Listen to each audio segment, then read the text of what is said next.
Tengah hiruk-pikuk penanganan pandemi COVID-19, masyarakat kembali disuguhkan isu masa jabatan presiden menjadi 3 periode. Isu ini digulirkan sejumlah kelompok komunitas maupun tokoh prominen. Presiden Jokowi pun segera menanggapi isu tersebut dalam akun YouTube dari Biro Sekretariat Presiden bahwa ia tidak berminat menjabat presiden selama 3 periode. Tak sekali saja dirinya menegaskan tidak memiliki ambisi untuk menjabat sebagai presiden kembali. Ia juga mengatakan bahwa akan tunduk pada amanat Undang-Undang Dasar 1945 yang mengatakan bahwa masa jabatan presiden dibatasi hanya untuk 2 periode. Pernyataan Jokowi itu pun senada dengan penegasan dari Ketua Umum Partai Demokrasi Indonesia Perjuangan PDIP, Megawati Soekarno Putri, yang mengatakan aturan undang-undang soal masa jabatan presiden tersebut sudah jelas. Apakah isu perpanjangan masa jabatan presiden ini jebakan untuk Presiden Jokowi? Lalu bagaimana dengan peraturan perundang-undangan terkait masa jabatan presiden? Kembali saya Antik Bintari menemani pemirsa di Bersama Pakar, masih di Mata Milenial Indonesia TV, Matanya Indonesia. Telah hadir di studio kami Bapak Lusius Karus, beliau adalah peneliti dari Forum Masyarakat Peduli Parlemen Indonesia atau Formapi. Ya, selamat datang di studio Pak. Sama-sama. Ya, apa kabar Pak Lusius? Kabar baik, kabar baik. Ya, mudah-mudahan sehat selalu ya Pak ya, karena kita dalam kondisi yang cukup riskan ya dengan pandemi ini ya Pak ya. Jadi mudah-mudahan kita sehat selalu Pak. Hari ini kita akan membahas dan mendiskusikan tentunya salah satu isu politik nih Pak yang sedang kembali diangkat, karena sebetulnya ini isu yang kemarin sempat hadir ya Pak ya, yaitu bagaimana Pak Jokowi ini dianggap bisa nanti ada periode ketiga nih Pak, isu seperti itu. Nah, isu perpanjangan masa jabatan presiden ini kan berulang nih Pak sebetulnya ya, dan sayangnya dalam kondisi pandemi ini muncul lagi begitu.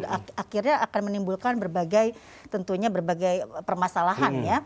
Nah, kalau sebelum membahas topik ini, apakah Bapak bisa menjelaskan terlebih dahulu begitu ya secara konstitusional batasan masa jabatan presiden dan wapres tentunya Pak dari berbagai perspektif dari konstitusi yang ada begitu. Sebenarnya sih dari konstitusi kita Undang-Undang Dasar 1945 itu tidak terlalu sering ada perubahan terkait dengan periodisasi masa jabatan presiden gitu ya. Kita tahu di Undang-Undang Dasar 1945 yang lama yang sebelum diamandemen diatur di sana soal masa jabatan presiden untuk 1 periode dan setelahnya bisa dipilih kembali tanpa ada batasan berapa kali boleh dipilih setelah menjabat 1 periode. Artinya tidak ada batasan periodisasi di Undang-Undang Dasar 1945 yang lama gitu ya. Yang sebelum amandemen ya Pak sebelum ya? amandemen. Terus di tahun 1959 ketika Soekarno mengeluarkan dekret presiden, MPRS waktu itu menetapkan Soekarno sebagai presiden seumur hidup gitu ya. Lalu muncul Orde Baru dan mengembalikan Undang-Undang Dasar 1945 sebagai konstitusi kita, kembali lagi dengan aturan yang lama. Presiden bisa dipilih untuk 1 periode dan setelahnya bisa dipilih kembali gitu ya, tanpa ada batasan kembali lagi. Dan terakhir di Oktober setelah reformasi 1999 itu, Oktober 1999, amandemen pertama Undang-Undang Dasar kita itu akhirnya memutuskan di pasal 7 itu presiden bisa dipilih untuk 1 periode dan bisa dipilih kembali untuk 1 periode untuk jabatan yang sama gitu ya. Saya kira itu sih secara singkat gambaran perkembangan konstitusi kita terkait dengan masa jabatan presiden. Tidak banyak variasi, saya kira hanya 5 periode itu 5 tahun 1 periode itu tetap gitu ya dari dulu. Kemudian di Undang-Undang Dasar yang lama itu 1 periode lalu setelahnya bisa dipilih kembali. Tanpa ada batasan berapa periode setelah itu gitu ya. Kemudian variasi lainnya ya yang setelah amandemen bisa dipilih untuk 1 periode dan setelahnya untuk 1 periode di posisi yang sama sebagai presiden atau wakil presiden gitu ya. Jadi saya kira yang paling menonjol itu yang di 1959 MPRS akhirnya memberikan Soekarno jabatan untuk menjadi presiden sampai seumur hidup gitu ya. Saya kira itu gambaran itu ingin menunjukkan betapa posisi kekuasaan presiden itu sangat besar. Disitulah saya kira dorongan kenapa kemudian perlunya pembatasan jabatan masa presiden gitu harus dilakukan. Dan semangat itu yang dibawa oleh era reformasi yang mendorong amandemen konstitusi di tahun 99 sehingga tidak ada peluang bagi presiden untuk menggunakan kekuasaannya demi memperpanjang periodisasi jabatannya selain yang ditentukan oleh konstitusi yaitu 2 kali masa jabatan maksimal gitu ya. Karena satu periode pertama terus kemudian bisa dipilih kembali untuk satu periode berikutnya gitu. Itu pun kalau terpilih kembali ya. Betul. Ya, Pak, tadi menarik bahwa yang paling menonjol itu pada saat dekret presiden itu ya Pak ya, MPRS. Nah, tapi kemudian kan itu tidak kita harapkan ya, apalagi pesan-pesan dari reformasi 98 itu kan perubahan konstitusi juga ya untuk kemudian menghindari korup dan lain-lain begitu. Nah, apakah dalam pasca reformasi ini jabatan presiden yang kemudian dibatasi 2 periode seperti amanat pasal 7 Undang-Undang Dasar 1945 itu menurut Bapak sebetulnya fokusnya di mana ya? Artinya apa yang kemudian menjadi sasaran dan kemudian jadi keinginan ya pada saat itu ya? Saya kira persoalan kita itu kan di Orde Lama dan Orde Baru itu sama gitu. Presiden yang terpilih kemudian seperti yang saya katakan tadi merasa bahwa dia adalah pilihan rakyat dan kekuasaan yang diberikan kepadanya itu jika perlu tidak akan berakhir sampai dia mati gitu ya. Sebenarnya ekspresi itu sudah ditunjukkan oleh MPRS di 1959. Tapi pelaksanaan soal keinginan atau nafsu kekuasaan untuk berkuasa sampai mati itu juga dilakukan oleh Orde Baru gitu ya. Tanpa kemudian ditekan oleh aksi demonstrasi reformasi di 98, mungkin kita akan menghadapi kenyataan Soeharto juga mungkin bisa berkuasa sampai dia mati gitu ya. Dan karena itu saya kira pesan penting reformasi itu bagaimana memastikan jabatan presiden itu secara tegas disampaikan atau diatur dalam Undang-Undang Dasar sehingga tidak semua presiden kemudian bebas untuk untuk ikut terus dalam pemilu dan kecenderungan untuk kemudian menjadi presiden seumur hidup itu terbuka karena tidak ada batasan yang ditentukan oleh Undang-Undang Dasar soal berapa lama atau berapa periode seorang presiden boleh berkuasa. Nah, belajar dari kemudian pengalaman Orde Lama dan Orde Baru itu saya kira era reformasi ini kemudian memberikan tempat pertama gitu ya untuk amandemen konstitusi khusus terkait dengan masa jabatan presiden ini. Maka dia masuk di amandemen konstitusi yang pertama di tahun 1999 gitu ya. Dan pembatasan kekuasaan itu, pembatasan kekuasaan presiden atau masa periode kekuasaan presiden itu menjadi sangat penting untuk memastikan kecenderungan otoritarianisme itu tidak kembali terjadi sebagaimana yang dilakukan oleh Orde Lama dan Orde Baru. Kenapa kemudian itu perlu dibatasi ya karena itu saya kira. Jadi ya memang kalau sudah mendapatkan satu posisi, apalagi ini posisi puncak ya di sebuah negara ya pastinya ini tentunya menjadi keinginan banyak pihak begitu ya. Nah Pak, tapi kan pada saat berbicara kemudian ada wacana begitu ya bahwa isu jabatan presiden 3 periode itu perlu direalisasikan oleh sebagian kelompok begitu ya Pak. Sebetulnya apakah memungkinkan bahwa proses ini akan dilakukan oleh pemerintah maupun DPR Pak? Karena kan kalau kita lihat kalau mau mengubah berarti harus mengubah juga artinya mengamandemen kembali Undang-Undang Dasar 45. Nah kira-kira menurut Pak Lusius seperti apa tuh Pak? Saya kira sih secara prosedural gitu ya. Sangat mungkin kemudian utak-atik soal masa jabatan presiden ini dilakukan oleh MPR gitu ya. Bukan DPR di soal perubahan konstitusi tapi MPR gitu ya. Sehingga saya kira pembicaraan liar yang terkesan liar yang muncul sekarang ini bukan tidak mungkin didesain oleh kelompok tertentu memang ke arah mengamandemen konstitusi gitu ya. Karena peluang itu ada, yang kemudian jadi sulit itu kan bagaimana memastikan persyaratan sebagaimana yang diatur dalam konstitusi, yaitu sepertiga dari anggota MPR, dukungan sepertiga itu kemudian yang jadi soal bagi MPR untuk kemudian menindaklanjuti wacana melakukan amandemen konstitusi gitu ya. Tapi apakah itu mungkin? Sangat mungkin gitu ya.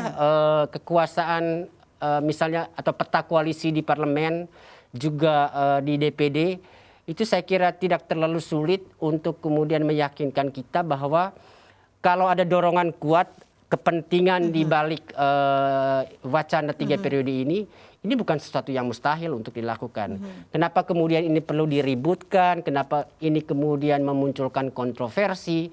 Justru karena potensi MPR sekarang ini dengan mudah kemudian bisa melakukan amandemen karena kekuatan politik dominan yang ada di parlemen itu hampir berada di koalisi pendukung pemerintah, maka kita butuh saya kira tekanan untuk memastikan banyak hal yang akan dilakukan oleh MPR terkait dengan amandemen itu tidak asal dilakukan begitu saja gitu ya. Ada rakyat yang kemudian harus dipertimbangkan, ada pandemi yang sekarang sedang berlangsung yang tidak bisa diabaikan begitu saja, sehingga nafsu misalnya untuk melakukan amandemen konstitusi hanya demi mengubah masa jabatan presiden itu tidak dilakukan gitu ya. Dan saya kira kenapa kemudian peluang itu menjadi sangat terbuka karena sejak 2019 lalu, sejak pelantikan DPR di 2019 lalu, wacana soal amandemen konstitusi itu sudah bergulir gitu ya. Walaupun saya kira sebelum permasalahan 3 periode ini, Pak. Ya, sebelum permasalahan 3 periode ini, di awal-awal DPR yang baru, di awal-awal Jokowi di periode kedua ini setelah dia dilantik, wacana soal amandemen konstitusi itu sempat ramai dibicarakan. Walau saat itu yang jadi fokus itu soal bagaimana mengembalikan garis-garis besar haluan negara ke dalam konstitusi gitu ya. Karena kita tahu di amandemen 1999 kan GBHN ini sudah dikeluarkan dari konstitusi dan ada kemudian pertimbangan dari elit politik sekarang untuk mengembalikan GBHN itu sebagai koridor bagi siapapun yang menjadi presiden Indonesia dalam melaksanakan pembangunan gitu ya. Dan saya kira peluang amandemen konstitusi itu menjadi sangat mungkin terjadi justru karena MPR itu sampai sekarang masih membuka ruang atau masih menyebut ada rencana untuk melakukan amandemen demi mengembalikan GBHN itu dalam konstitusi. Nah, ketika kemudian MPR tidak mengunci gitu ya atau tidak membatalkan rencana untuk melakukan amandemen demi mengembalikan GBHN itu, orang-orang yang kemudian punya kepentingan tapi terhambat dengan aturan konstitusi merasa bahwa ini peluang mereka untuk mencapai misi yang diharapkan gitu ya, termasuk kemudian orang-orang yang menginginkan jabatan presiden menjadi 3 periode gitu. Begitu. Baik, berarti itu sebetulnya adalah kompleksitas yang akan dihadapi ya Pak ya jika harus melakukan amandemen tersebut ya. Artinya kalau demikian, kalau menurut Pak Losda sendiri sebetulnya 3 periode ini ideal atau tidak sih Pak? Atau katakanlah sebetulnya 2 periode sudah cukup gitu untuk kemudian merealisasikan janji-janji politiknya begitu ya kalau berkaitan dengan pemilihan langsung ya. Karena kan tentunya, karena kan pada saat Orde Baru misalnya dan Orde Lama itu kan tidak dipilih langsung ya Pak. Itu kan mungkin menjadi catatan juga. Betul. Saya kira pertimbangan 2 periode itu sudah dipikirkan matang-matang di tahun 99 ketika MPR melakukan amandemen konstitusi waktu itu. Dengan 2 periode itu artinya 10 tahun seorang presiden bisa berkuasa gitu ya. Dan waktu itu sudah cukup untuk kemudian mencegah seorang presiden merasa jabatan ini merupakan jabatan miliknya dan karena itu dia akan bawa sampai kiamat gitu ya. Karena itu saya kira itu yang paling ideal yang dipikirkan oleh mereka yang terlibat dalam amandemen konstitusi di tahun 99. Walaupun saya kira kemungkinan 3 periode mungkin saja bisa dipikirkan. Tapi 15 tahun itu terlalu lama gitu ya. Kita bisa membayangkan Jokowi di tahun 2021 ini berusia 60 tahun, dia di periode kedua. Kalau di 2024 itu artinya dia sudah di 63 tahun gitu ya. Artinya kalau diberikan perpanjangan sampai 5 tahun lagi ke depan, itu artinya di usia sekitar 68-69 dia mengakhiri masa jabatannya. Usia sudah terlalu tua untuk kemudian memastikan dia masih punya kekuatan untuk memimpin bangsa ini. Dan semakin lama kemudian seorang berkuasa, potensi penyimpangan kekuasaan, potensi melakukan korupsi, nepotisme dan lain sebagainya itu menjadi semakin terbuka. Dia sudah punya link yang semakin luas, dia punya banyak anak buah yang memujanya sedemikian rupa untuk mendapatkan kekuasaan. Orang-orang ini yang kemudian bisa saja membujuk atau merayu presiden untuk memastikan kekuasaannya Kembali tidak lagi ya. dicegah dengan Iya. pembatasan yang singkat. Ya, baik Pak. Nanti kita akan lanjutkan pada segmen berikutnya ya Pak ya, Betul. diskusi ini. Ya pemirsa, kita akan lanjutkan pada segmen kedua berbagaimana berbicara jabatan presiden yang isunya adalah 3 periode. Kita akan kembali lagi pada segmen berikutnya.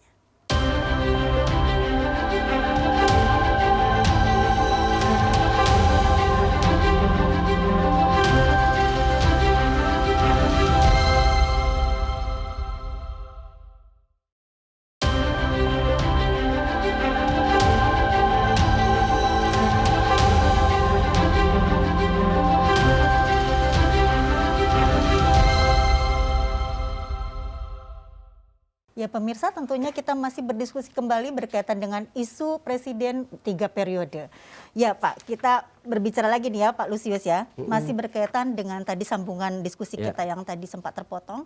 Ini kan pada saat kita berbicara 3 periode ini, tentunya argumentasinya akan semakin banyak nih Pak ya, terutama tadi karena Orde Baru dan Orde Lama itu tidak dipilih secara langsung. Betul. Artinya kemungkinan pilihan-pilihan itu kembali terpilih juga akan lebih tinggi juga ya Pak karena pilihan langsung ini ya. Betul. Nah, Bapak melihatnya seperti apa? Apalagi misalnya sekarang kalau bicara sudah ada ini yang membentuk Seknas Jokowi Prabowo 2024 nih Pak ya. Iya. Jadi isunya semakin tinggi gitu dan artinya resistensi juga makin tinggi begitu Betul. Pak untuk kelompok-kelompok tertentu. Iya, saya kira kekhawatiran paling utama dari rencana MPR melakukan amandemen di awal periode 2019-2024 ini justru karena ada banyak kemungkinan, ada banyak gagasan yang mulai muncul atau mulai diwacanakan oleh para politisi untuk perubahan di konstitusi kita. Termasuk soal kalau misalnya GBHN itu jadi dikembalikan dalam konstitusi kita, itu artinya sepaket gitu dalam usulan itu MPR sebagai lembaga tertinggi negara akan dikembalikan lagi karena selanjutnya presiden akan menjadi mandataris. Jadi ini lingkaran setan aturan Orde Baru, Orde Lama yang memastikan atau yang hampir pasti akan mengembalikan lagi situasi demokrasi kita, situasi pemerintahan kita ke situasi Orde Baru gitu ya. Dan kalau misalnya jabatan 3 periode ini didukung untuk kemudian MPR melakukan amandemen konstitusi, maka kita harus siap bahwa bukan hanya isu soal 3 periode ini saja yang akan jadi fokus pembahasan nanti. Efek-efek lain termasuk kemudian kemungkinan sistem pemilihan presiden itu dikembalikan ke MPR, GBHN dikembalikan ke konstitusi. Hal-hal itu yang kemudian membuat kita merasa perlu pembicaraan soal amandemen konstitusi untuk 3 periode ini mungkin belum bisa dilakukan sekarang ini gitu ya. Harus ada studi panjang, harus ada evaluasi panjang soal apa yang sudah dipraktekkan selama era reformasi ini sebelum MPR memutuskan amandemen konstitusi itu. Dan saya kira belum ada studi yang cukup serius, evaluasi yang cukup serius yang ditunjukkan atau dilakukan oleh MPR sebagai alasan mereka merekomendasikan banyak perubahan terkait dengan sistem pemerintahan kita di konstitusi gitu. Begitu. Betul. Jadi jangan hanya karena syahwat politik ya Pak ya. Betul. Ya Pak, kalau tadi berkaitan dengan apa yang disampaikan Bapak juga bahwa ada menganggap isu ini bisa dikatakan bukan sesuatu yang kebetulan begitu. Artinya bukan yang muncul tiba-tiba ya, melainkan ada dugaan manifestasi dari sebuah tindakan tertentu begitu Betul. Pak ya. Apalagi ini saya kutip dari Jawa Post juga yang mengatakan bahwa ide penambahan periode jabatan presiden ini muncul dari salah satu partai nih Pak yang dulunya mendukung atau katakanlah masih mendukung Pak Jokowi saat ini ya Pak ya. Itu bagaimana Bapak melihatnya? Saya kira sih untuk sementara ini kan yang terlihat di ruang publik itu pernyataan-pernyataan dari orang-orang yang tidak terkait langsung atau bukan orang dari partai politik atau elit partai politik gitu ya. Jadi terkesan sekarang ini ide-ide liar yang muncul di ruang publik gitu ya dan menunggu politisi-politisi menangkap ide ini gitu ya. Jadi saya sangat yakin bahwa ide liar ini tidak mungkin bertahan cukup lama di ruang publik kalau tidak ada kemudian kekuatan yang membackup-nya gitu ya. Dan mudah saja kemudian untuk membaca siapa yang paling berkepentingan dengan ide ini. Mungkin bukan Jokowi yang sudah mengaku bahwa dia taat pada konstitusi dan maunya 2 periode saja gitu ya. Tapi orang-orang yang kemudian mendapat manfaat dari jabatan atau dari seorang Jokowi atau dari posisi Jokowi sebagai presiden, orang-orang inilah yang tengah bergerilya. Kita tahu sendiri juga ada partai politik yang juga punya kekuatan mayoritas di DPR. Pada saat yang sama dia sedang kebingungan siapa yang kemudian akan dia usung di 2024 gitu ya. Kebingungan-kebingungan itu bisa jadi kemudian membuat elit politik frustrasi, sementara pada saat yang sama dia ingin memastikan kekuasaan yang sekarang sudah ada di genggamannya tidak akan dilepas di 2024. Sehingga jika saja kemudian wacana 3 periode ini diterima oleh publik, saya kira ini yang kemudian akan jadi proposal dari partai-partai ini untuk kemudian memastikan kekuasaan yang sudah digenggam sekarang ini tidak hilang di 2024. Jadi saya kira sih ada banyak kelompok yang kemudian bisa berada di balik wacana ini.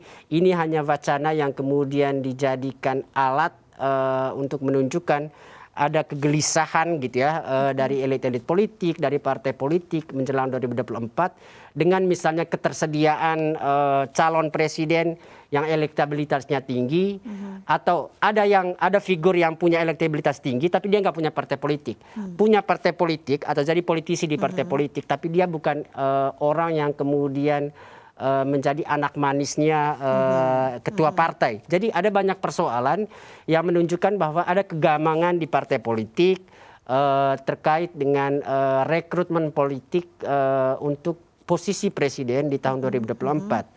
Dan mengingat kepuasan publik terhadap Jokowi saat ini masih cukup tinggi, saya kira sosok Jokowi ini kemudian bisa dielus-elus oleh kelompok-kelompok yang menginginkan kekuasaan tetap berlanjut setelah 2024 untuk kemudian memastikan Jokowi bisa berlanjut di 2024. Dan jalan satu-satunya agar kemudian Jokowi bisa terus berlanjut setelah 2024 ya amandemen konstitusi. Itu kelompok satu. Kelompok yang kedua, kelompok yang kemudian menginginkan Prabowo bisa memenuhi ambisi yang sudah berapa kali dia coba menjadi calon presiden, tapi sampai sekarang juga gagal gitu ya.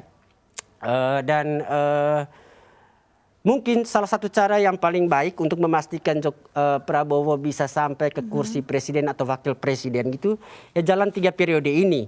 Dengan kemudian sejak awal menggandeng sosok Jokowi sebagai calon presiden untuk 2024 gitu. Dengan demikian ada kepastian sejak awal bahwa di tahun 2024 ada kepastian bagi Prabowo untuk bisa menggenggam kursi istana juga gitu ya. Ada kelompok lain yang kemudian tidak ingin agar figur-figur calon presiden yang sudah mulai muncul sekarang ini elektabilitasnya tidak berkembang dan untuk kemudian memastikan elektabilitas mereka itu tidak berkembang, wacana 3 periode ini terus dihidupkan dengan kemudian terus menyebut atau memusatkan perhatian pada sosok Jokowi gitu ya. Lalu figur-figur baru yang mulai muncul untuk diusung sebagai calon presiden 2024 tidak punya ruang untuk menggenjot elektabilitasnya gitu ya.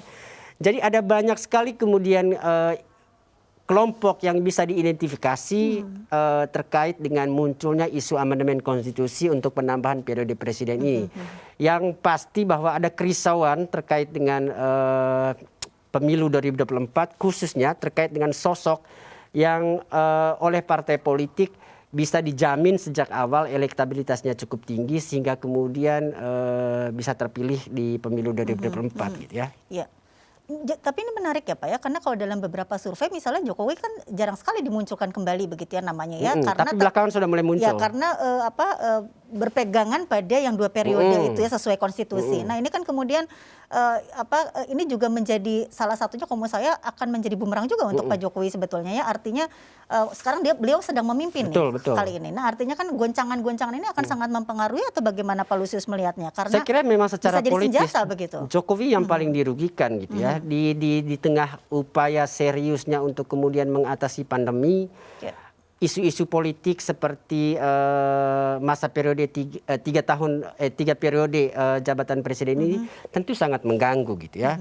Nah kalau begitu, kalau Bapak melihat sendiri PDIP sendiri nih Pak ya, tadi kan Bapak sudah ungkap juga bahwa ada partai yang mendominasi begitu di parlemen, kemudian juga ada kekhawatiran masalah penokohan begitu ya. Betul. Nah apakah Bapak melihat bahwa dalam konteks ini gitu ya, sebetulnya juga tadi ya merasa ada kegagalan untuk menampilkan tokoh lain. Apakah memang sampai separah itu ya Pak kondisi politik kita? Belum ada lagi tokoh yang kemudian bisa dianggap menjadi tandingan gitu ya, atau katakanlah bisa menggantikan sosok yang lebih baik begitu saat ini? Ya saya kira sebagaimana terpotret gitu ya melalui sejumlah survei gitu,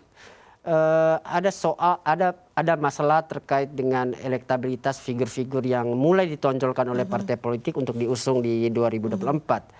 Adapun figur-figur yang punya elektabilitas yang cukup tinggi, kasihan bahwa mereka itu hanya politisi biasa di partai politik atau bahkan tidak punya partai politik gitu. Sehingga saya kira kan pasti partai politik dengannya sistem yang cukup oligarkis sekarang ini gitu ya, menginginkan betul agar orang yang kemudian memegang kendali itu betul-betul dari terahnya gitu, atau betul-betul dari lingkaran paling dekatnya untuk memastikan kemudian kekuasaan itu berjalan sesuai yang dikehendaki.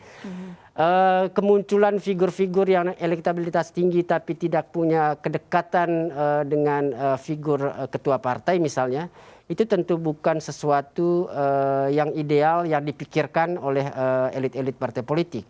Saya kira kasus Jokowi ini bisa menjadi contoh gitu ya. Dia bukan orang yang juga sangat dekat dengan elit partai politik dulu, tapi kemudian tidak ada pilihan lain, dia kemudian diusung sebagai calon presiden di 2014 lalu gitu ya. Tapi kemudian kita pernah melihat juga ada persoalan Jokowi dengan partainya, sampai sekarang dia dianggap pekerja partai dan lain sebagainya gitu ya. Ini bentuk-bentuk relasi antara partai politik dengan calon presiden yang terlihat idealnya itu partai politik menginginkan orang yang kemudian jadi presiden itu betul-betul orang yang juga mengendalikan partai politik gitu ya. Gitu. Ya baik, jadi ini tantangannya luar biasa ya pada saat berbicara 3 periode sebetulnya tidak semata-mata membicarakan Jokowi saja ya Pak ya, tapi dibalik itu semua ya bisa jadi jangan-jangan memang sebetulnya isunya bukan Pak Jokowi gitu ya, tapi ada agenda lain ya Pak ya. Tapi karena kemudian kondisinya adalah Pak Jokowi saat ini sedang menjabat, makanya menjadi sentralnya adalah Pak Jokowi. Bapak apakah setuju seperti itu Pak? Saya kira ya itu yang paling tragisnya dari wacana ini justru karena mungkin ini terkait dengan nafsu orang-orang lain gitu ya. Mungkin ini terkait dengan nafsu partai politik, bukan terkait dengan Jokowi. Tapi karena Jokowi sedang menjabat dan bahkan sudah mulai digadang-gadang untuk kepentingan Jokowi 3 periode lah amandemen 3 periode ini dilakukan. Itu saya kira secara politik betul-betul merugikan presiden. Gitu ya. Baik. Ya Pak, nanti kita akan lanjut lagi pada segmen ketiga untuk lebih mendalami ya Pak ya berkaitan dengan bagaimana 3 periode ini tetap menjadi PR juga ya untuk semua ya, tidak hanya untuk pemerintah sebetulnya. Kita publik yang perlu cerdas juga untuk memilah isu ini ya Pak ya. Ya, pemirsa, kita akan kembali lagi melanjutkan diskusi ini yang tentu saja semakin menarik dan kita akan break dulu sebentar.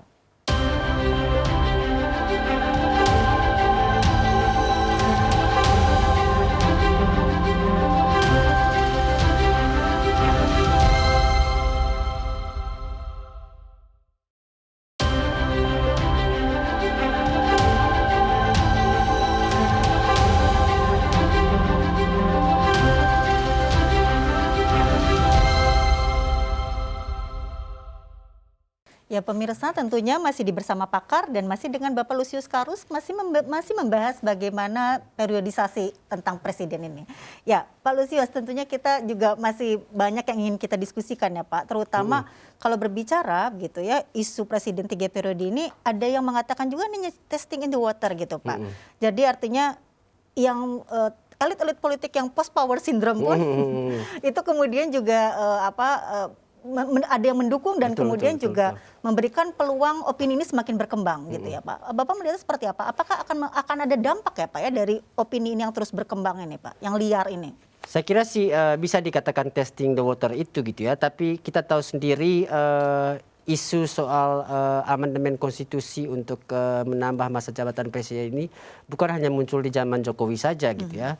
Tahun 2010 Ruhut Sitompul juga muncul dengan gagasan yang sama untuk mendorong amandemen konstitusi demi memastikan SBY bisa menjabat hingga 3 periode gitu ya. Ini mungkin bisa kita katakan fenomena umum yang muncul di periode terakhir dari presiden berkuasa gitu ya, dari 2 periode yang diberikan gitu ya.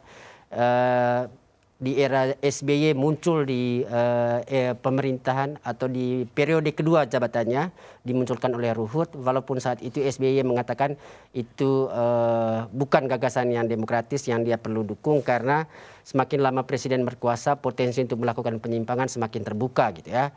Saya kira di era Jokowi wacana 3 periode ini juga muncul di periode kedua masa kekuasaannya. Jadi kita bisa mengatakan bahwa dorongan utama kemunculan wacana 3 periode ini dorongan dari rasa takut, rasa cemas orang-orang yang sekarang sedang menggenggam kekuasaan, namun kemudian mulai berpikir kekuasaan itu tidak lama lagi akan hilang dari tangan mereka gitu. Dan mengutak-atik masa periode presiden mumpung Jokowi sendiri punya elektabilitasnya masih cukup tinggi, saya kira itu bisa dilakukan gitu ya.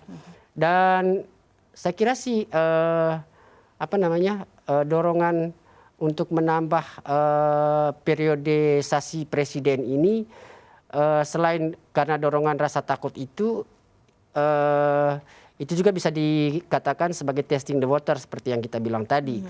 Pembicaraan soal siapa yang akan maju di 2024 itu sudah mulai kencang gitu ya. Nama-nama tokoh yang kemudian punya elektabilitas dan mau dielus-elus oleh partai politik sebagai calon itu juga sudah mulai beredar. Dan itu dia demi kemudian memastikan nama-nama figur ini, orang-orang kemudian mulai merasa elektabilitas dari figur-figur yang muncul ini umumnya standar-standar saja gitu, tidak ada yang sangat signifikan.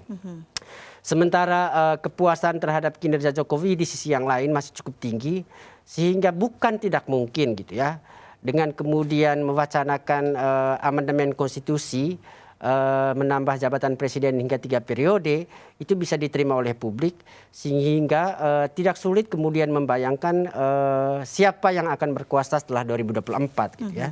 Begitu. Ya, tapi kalau misalnya kan ini sangat dimungkinkan Pak, pada saat berbicara 3 periode ini, isu yang 3 periode ini kemungkinan misalnya ya Pak ya, misalnya terjadi ada 3 periode ini terjadi, kemudian ada Pak Jokowi terbalik kembali gitu 3 periode ini.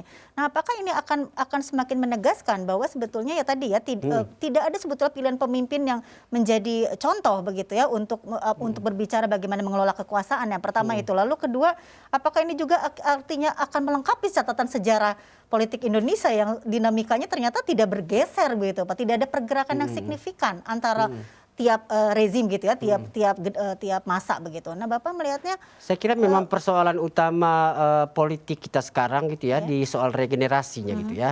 Dan tanggung jawab regenerasi politik itu ada di partai politik, dan kita punya persoalan serius dengan partai politik ini gitu ya, baik terkait dengan tata kelola maupun terkait dengan sistem sistem internal partai politik itu dijalankan gitu ya. Dan yang paling bermasalah tentu soal regenerasi itu. Regenerasi tersumbat karena partai politik itu sejak awal kemudian dibangun dalam sebuah suasana yang oligarkis gitu ya. Saya kira sih ketika kemudian partai politik tidak serius melakukan regenerasi, melakukan kaderisasi, kita kemudian sampai pada titik kita seperti tidak punya orang yang punya kapasitas untuk diusulkan sebagai calon presiden. Apakah benar situasi kita seburuk itu?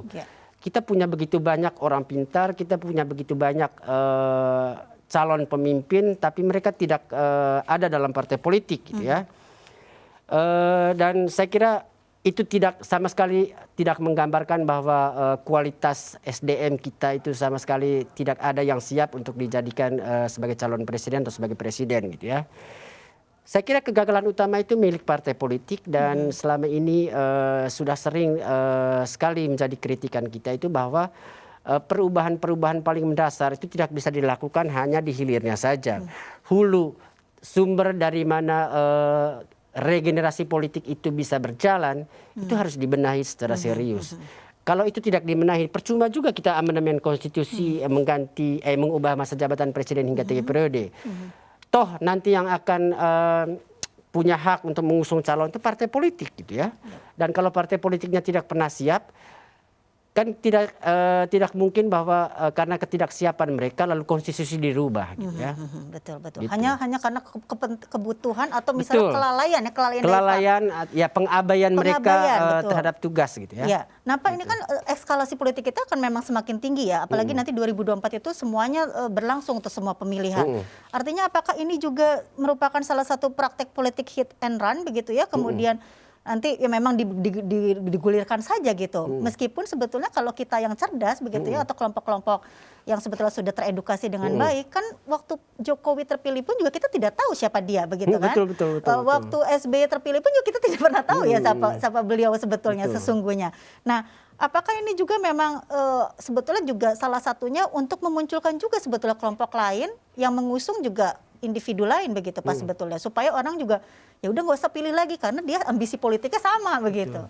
Ya saya kira banyak sekali kemungkinan yang bisa kita telisik gitu ya sebagai orang-orang yang punya kepentingan di balik munculnya isu-isu amandemen untuk masa jabatan 3 periode ini gitu ya. Bisa jadi ini salah satu cara untuk memantik figur-figur yang layak untuk menjadi calon presiden itu muncul. Tapi kalau untuk tujuan itu kan kita tahu sendiri figur-figur itu sebenarnya sudah banyak muncul gitu ya.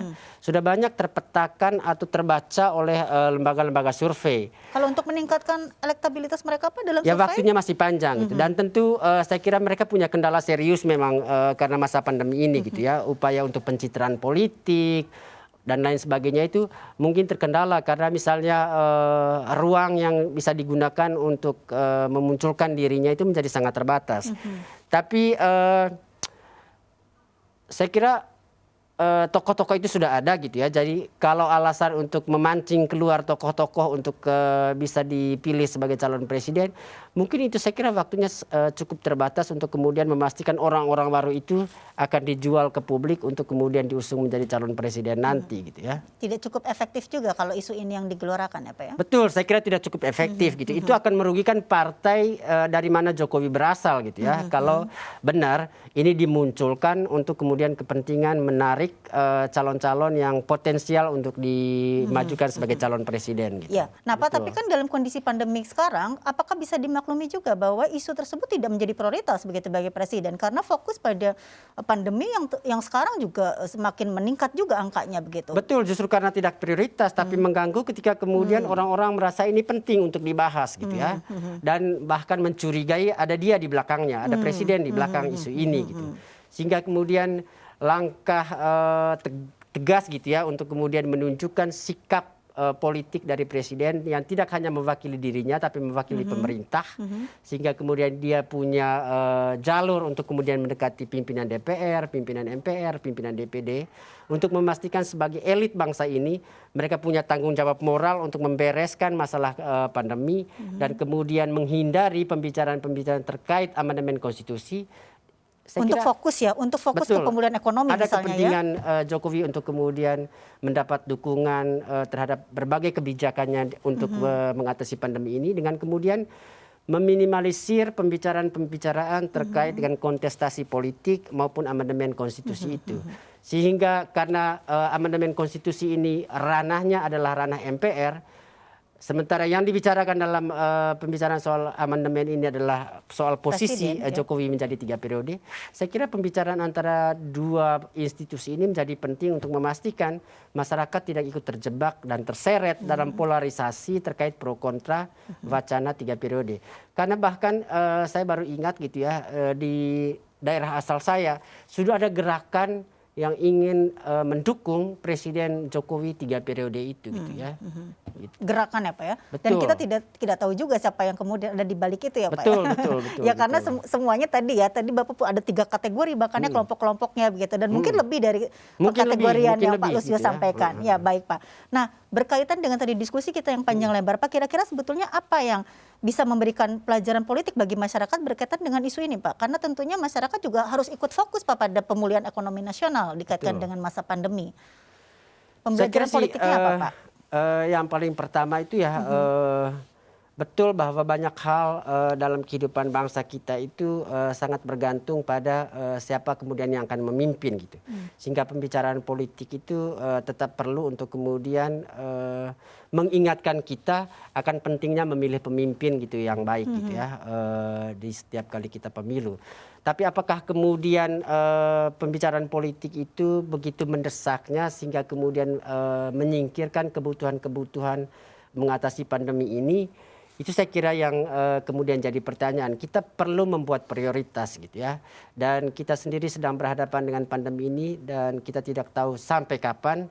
Sehingga saya kira pilihan prioritas untuk mengabaikan atau meminggirkan sedikit pembicaraan tentang politik itu harus dilakukan gitu ya. Dan kalaupun apa gitu ya harus dibicarakan, saya kira kita fokus pada apa yang kemudian paling bisa dilakukan di tengah pandemi ini. Kalau aturannya sudah tersedia dan lain sebagainya dan tidak sangat mendesak untuk dirubah, ya jangan bikin perubahan lah. Atau jangan bikin kemudian wacana yang sekedar hanya untuk mengganggu, wacana yang kemudian dibackingi oleh kelompok tertentu untuk kepentingan tertentu juga. Banyak hal yang kemudian bisa mengganggu konsentrasi kita di tengah pandemi hanya karena pembicaraan yang tidak tahu ujung pangkalnya gitu ya. Dan saya kira itu yang menyedot energi. Seperti amandemen tiga periode ini, kita tidak tahu siapa sesungguhnya di balik semuanya ini. Ini hanya kemudian bergerak liar dalam berbagai diskusi di ranah media sosial dan lain sebagainya tanpa kemudian ada pihak yang merasa bertanggung jawab untuk memastikan ini ini wacana yang tidak penting, ini wacana yang sangat tidak urgen untuk dibicarakan sekarang. Harus dihentikan, kita harus kembali fokus pada pandemi. Gitu ya. Jadi catatan pentingnya adalah sebetulnya ini secara urgenitas tidak ya Pak ya? Tidak masuk dalam kategori yang urgen, perubahan amandemen sekalipun begitu ya Pak ya? Saya kira tidak. Untuk amandemen itu bukan pekerjaan yang mudah ya, karena kita bicara soal konstitusi, bukan bicara soal undang-undang yang bisa tiap tahun atau bisa dalam tiap bulan DPR bisa rubah atau bisa rubah atau amandemen gitu ya. Ini bicara konstitusi yang tidak mungkin dalam waktu singkat bisa dirubah gitu ya. Bicara tentang Undang-Undang Dasar hasil amandemen 99 sampai 2002. Hampir 20 tahun kan ini sudah berlaku gitu ya. Sekarang baru mulai ada pembicaraan mau mengamandemennya. Jadi selalu butuh waktu yang lebih panjang untuk kemudian melakukan amandemen terhadap konstitusi. Dan konstitusi yang terlalu sering diamandemen pasti konstitusi yang lemah gitu ya. Sehingga kita memang mengharapkan pembicaraan soal amandemen harus dipersiapkan secara serius. Tidak bisa gegabah, tidak bisa kemudian dibicarakan hanya karena perubahan komposisi politik, koalisi dan lain sebagainya yang ada di DPR. Amandemen harus melibatkan seluruh rakyat karena ini soal nasib bangsa gitu ya dalam waktu yang cukup panjang gitu. Itu kenapa kemudian kenapa amandemen ini tidak sangat penting untuk dilakukan sekarang, bukan saja karena belum ada cukup studi untuk kemudian melakukan evaluasi atas apa yang sudah ada dalam konstitusi yang ada sekarang ini, tapi betul-betul karena pandemi ini muncul tanpa kita duga gitu ya. Mungkin saat presiden dilantik di 2019 lalu pandemi ini belum ada ya, sehingga orang-orang kemudian bebas saja kemudian memunculkan wacana mau mengamandemen konstitusi. Tapi mestinya setelah pandemi ini muncul dan ternyata memakan waktu yang sangat panjang, saya kira sih pembicaraan soal amandemen itu di samping karena kita belum bisa melihat urgensinya, waktunya juga menjadi sangat tidak tepat, sangat tidak bijak untuk dilakukan di saat pandemi ini. Gitu. Ya, jadi mudah-mudahan sebaiknya tidak terjadi ya Pak ya, karena dalam kondisi-kondisi yang sekarang sangat riskan begitu ya dalam berbagai hal ya, baik itu secara sosiokultur, ekonomi dan lain-lain ya untuk melakukan perubahan itu ya. Bahkan kalau bisa jangan terlalu sering juga ya Pak sebetulnya ya menjadi presiden buruk ya Pak untuk konstitusi. Presiden buruk kalau sebuah undang-undang apalagi konstitusi dirubah terus-menerus atau dalam waktu yang cukup singkat. rakyat, undang-undang yang sangat lemah. Setiap presiden nanti akan datang dengan misi utama melakukan amandemen untuk kepentingan kekuasaannya. Iya. Dan dengan mudah dikotak-katik ya Pak ya. Jadi tidak ada ininya Pak ya, marwahnya tuh hilang. Tidak ada marwah, tidak ada. Ya baik Pak. Jadi setelah perbincangan ini mungkin Bapak bisa menyampaikan kepada pemirsa bagaimana isu ini menurut Bapak dan kemudian bisa ikut mengedukasi masyarakat ya Pak untuk tidak terbawa pada arus perdebatan di level elit politik nih Pak. Ya, saya kira isu jabatan 3 periode untuk jabatan presiden itu merupakan isu yang mungkin sangat penting untuk elit kekuasaan, tapi tidak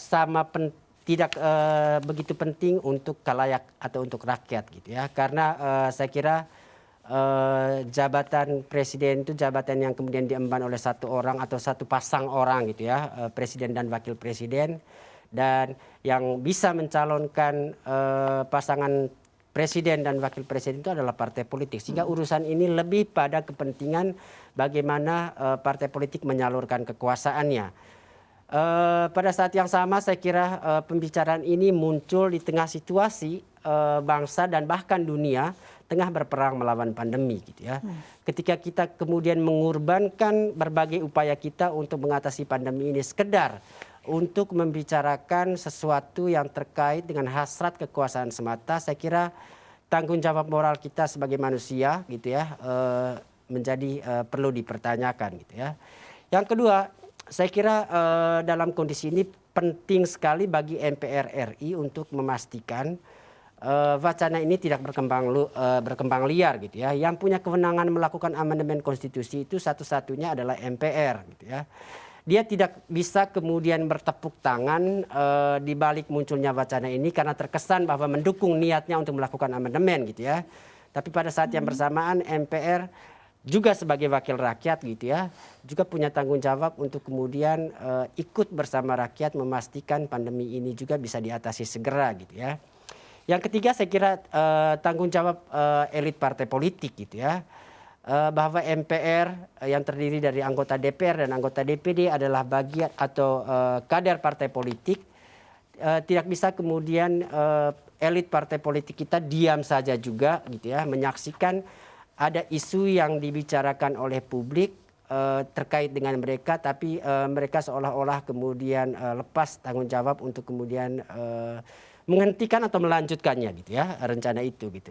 Saya kira partai politik juga perlu kemudian bersikap tegas untuk memastikan pembicaraan terkait dengan amandemen untuk masa jabatan 3 periode presiden ini harus dihentikan gitu ya.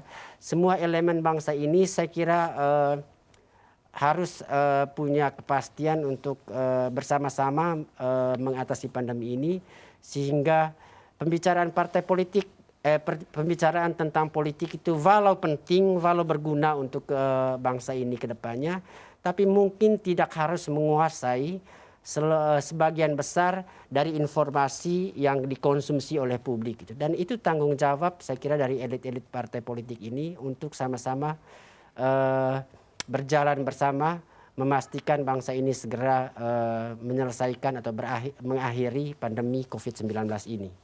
Ya, terima kasih Pak Lusius, luar biasa ya diskusi kali ini, mudah-mudahan memberikan banyak juga masukan dan pengetahuan bagi masyarakat tentunya berkaitan dengan isu periodisasi ini dan kemudian kita bisa meluruskan juga ya supaya tidak terjadi hoax atau ya hal lainnya yang kemudian memprovokasi kita bersama ya Pak ya.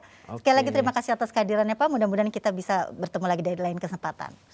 Ya, pemirsa, isu jabatan presiden 3 periode ini menimbulkan pro kontra tentunya dan masih memerlukan kajian lebih lanjut untuk memastikan urgensi dari isu tersebut di tengah tentunya masyarakat dan seluruh komponen stakeholder lainnya menghadapi pandemi COVID-19. Kita akan berjumpa kembali di lain kesempatan tentunya masih bersama pakar di Mata Milenial Indonesia TV, Matanya Indonesia. Sampai jumpa.